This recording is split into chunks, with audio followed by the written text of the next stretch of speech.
This is Bluehost, and I'd suggest you go over here right now. There's a link below, so just click on that and you can go over to this this page right here. And the cool thing about Bluehost, well, some of the many cool things, is you can actually register your domain name, which would normally cost you money. You can register it here for free when you sign up for a web hosting account, which at the moment, at the time of recording, you can see here is only $4.95 per month.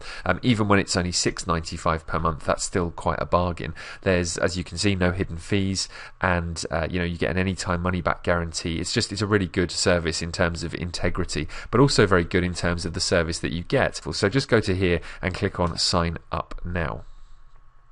Once you do that, you'll be taken over to this page right here, and you have two options, one of which is that you need a domain name, the other one is that you have a domain name. Now, if you already have a domain name using something like GoDaddy or another registrar like that, then you can go and put it in right here and follow the steps on the screen.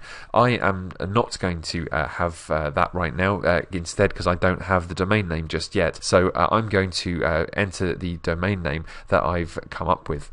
Now, my first option for this that I came up with obviously was to just use the keyword that I had, memory power. I could use increase memory power, but frankly I don't think that sounds quite as good as a brand. So again, just memorypower.com I think sounds pretty cool. So let's click on next. Now what this will do is it will go through and it will find out whether the memorypower.com domain that I just typed in is available. You can see here the domain memorypower.com is not available for registration. It's already been registered by somebody as it is. So instead I need to come down here and change it. Let's see if we can go for something like this. Let's say smartmemorypower.com. Again, see what that does. Okay, so there we go. Again, that's one that just by the addition of the word smart at the beginning gives me the chance to have a brand and also to build my keywords into the actual title. So what I'm going to do now is I will fill out this, and hopefully you're at this stage as well. You've already got your domain name like I have here. And I'm going to go through and fill out this information just here. Again, scroll down just here. You can ignore this advert and then go down here and choose your pricing plan as to how much obviously you're going to be charged for the various different approaches that you go for. Personally, I would go for the longest plan because that means you get it cheaper. But obviously, if you want to just keep your budget low for the time being, just go for the 12-month price. It does mean that you will pay about $1 more per month, but you can find that you will actually get a very, very good service. The service is exactly the same regardless of how long you choose your service to run for, but it does mean that you'll lock in benefits if you were to go for the 36-month price, obviously, but entirely up to you on that one. Obviously, setup fee is free, primary domain reg is free as well. Then you've got these other options here. Again, I will just get rid of all of these as I don't need them. Personally, I would keep the domain who is privacy because I think that's actually something that's very useful to have. This just means that people can't find out your personal details and your address, and so I tend to make sure that that's always checked. But with these two just here, you can uncheck them because I'm going to find other ways to, for example, back up my site. Then you need to fill out your billing information and click on next. I'm going to do that right now, and I'll see you on the next screen. Okay, so I've gone through the payment process right now, and you can see that I've got the option now to select the upgrades that best suit your needs. So there's also the site backup and various other things as well. Personally, I will just not include any of those things and just click on complete. So there you have it. It says welcome and congratulations. It explains that the confirmation email is sent to the address that I put in earlier on, and also confirms the domain name and all the details there as well. There's also the billing information a bit further down, and the package information that I've chosen as well at the bottom in terms of my hosting price and all the other bits and pieces that I put in there as well. So altogether that cost me $110.07 because I was, again, just like I suspect you will be, I went and kept my prices as low as possible for the hosting and actually went for the 12-month plan rather than paying for 36 months up front. I went for just 12, which means I did pay $6.95 a month for hosting. So as a result, that was $83.40, and then I also paid for the privacy and obviously I've paid tax as well. So altogether that comes to 110.07 cents. So there you go. Now that you've got your confirmation email, you can go and check that, and you'll be able to go and sign into your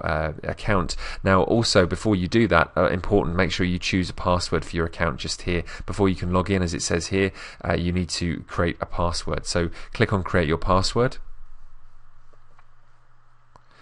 And you'll see right here that it now says that you need to put your new password in here and again here, and also a verification pin as well, just to make sure that you can go ahead and sign in with them when you're on the phone. This is just an extra feature which allows you to have an extra level of security on your account. And again, there's some tips for choosing your password and all that stuff down the bottom there. So I'm going to go and fill out my password and also the verification pin as well, and click on submit, and I'll see you in just a second.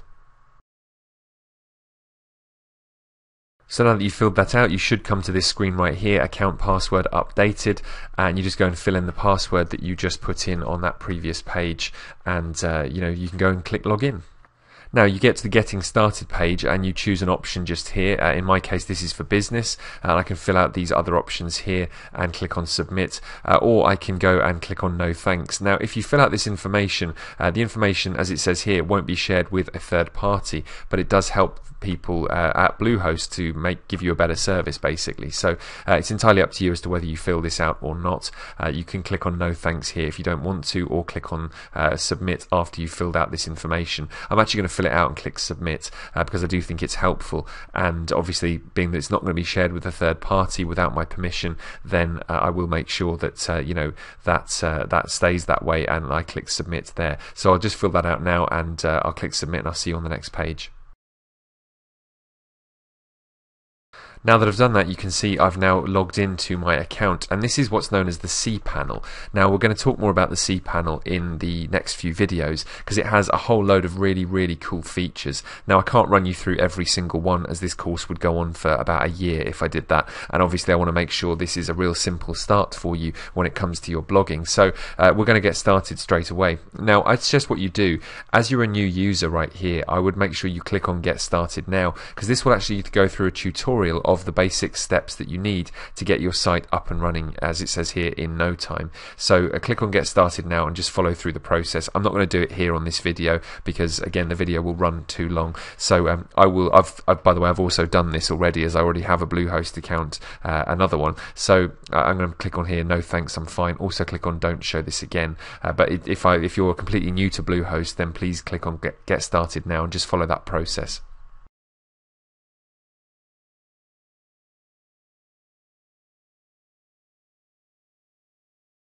Alright, so I'm back here at good old Bluehost, and if I scroll down you can see there's an area here called Site Builders, and there's a number of different site builders in there. There's things like Weebly and Simple Scripts. The one we're going to use is WordPress. The reason for that I will explain in a moment, but basically it's the fact that Google absolutely loves WordPress, okay? And yeah, they get on incredibly well, and WordPress sites are configured very well indeed to make everything very simple for the search engines to find the content, and also very simple, more importantly, for you to actually use and for your site visitors to interact with. So let's go down here and click on install. Now right here you get your installation preferences. You go for which version you want to install. Now this should be set by default at the most recent version. At the time of recording it's 3.4.1, but this may well change over the course of the next few months, as it often does. The one thing that's cool about it is that it does actually give you a number of updates every month or every couple of months. WordPress updates itself, and it's very easy to do those updates. There's nothing technical about it. So you just literally click a button and it will update itself. Make sure it's on the top one here, which should be the most recent, whatever that is for you. And then here you can ask, or it asks you rather, where would you like WordPress installed? Now in this case I want to install it on what's known as the root domain, which is this one here. That's your root, which is smartmemorypower.com in my case, but it could be something completely different, and in fact it should be something completely different in your case. Now for those people who have businesses or whatever, who are maybe watching this to try and get some information about blogging, you can actually install this on your own site if it's a business business site, for example, you can actually install WordPress separately as a little side area. So it would be /blog, for example. So if you were to put in here /blog, then it will be installed on just that part of the site. So the main bit, smartmemorypower.com, will still be empty, but this part here will have your WordPress site on it. Now we're going to actually build the entire site around WordPress, so make sure this is empty. Okay, that's very important if you're doing this as a blogger, which obviously I'm guessing you are if you followed the course so far. So make sure that's empty just there, and then go for the advanced options. Click here to display. Now you want to go down right here, and you want to give your site a name first of all, and in this case the name of the site will be the same as the name of the actual domain name, which in this case is Smart Memory Power. Then we can, if we want to, generate a random administrator username and password. I don't want to do that. I'm actually going to, in here, enter in a username for myself. I'm also then going to add a password in as well, which will be different from the other password that I set up, okay, because that's important that those are different. And then where it says here automatically create a new database, that's important that you do that, because that's actually quite a challenge to do if you're not technically minded. I couldn't set up a database if you paid me to do it and put a gun against my head. So here, make sure you put automatically create a new database. Make sure that box is checked. Then here you've got the option for plugins and themes. I'm actually going to uncheck all of these, and I suggest you do the same, because I'm going to be showing you how you can go and get set up using the same sorts of things that these do, but in almost all the cases that I'm going to show you, they will be free, whereas these ones I believe are premium themes or premium plugins, which mean you have to pay for them. So anything with the word premium on it basically means that you're going to be parting with some money. So right down here, if you then go for the legal information, make sure you check the box that you've read the terms and conditions. Obviously actually do make sure you read them. I'm not going to in this case, because I have already read them when I set up my first site using Bluehost a fair while back now. So as a result, just come down here once you've read them and go ahead and click on complete. You'll see that it comes up with this screen where it actually shows you that it's installing WordPress, and look how quickly it goes. That's awesome. You can see right there that you've got the site URL and also the login URL as well, which is smartmemorypower.com /. Now actually there's two ways to log in. Either you can go to smartmemorypower.com /wp-admin, just like they've shown you there, or you can also go to wp-login.php, and that's another way to log in. In fact, to be honest, I suspect when you go to WP admin, it will actually go and send you to the login one, login.php. So that's that. Also, your username and password are there. Obviously, I've blanked mine out for a very good reason. I want to keep my site secure. Thank you very much. But if you click here, and here's the really cool part, right click on there and then click open link in new tab. And when you do that, look what happens. How cool is that? That's your very first site all set up as a blog right there, and this is your own brand new blog all set up. Now the theme, which is the way the site looks, is actually set automatically to the WordPress standard theme, which I think this is called WordPress 2012 or something like that. But you can go and change the way it looks immediately. So don't think when you go here, don't actually think that this is the way the site has to look. In fact, in the next few videos, we're going to show you how you can change the way the site looks and actually make it look really, really cool.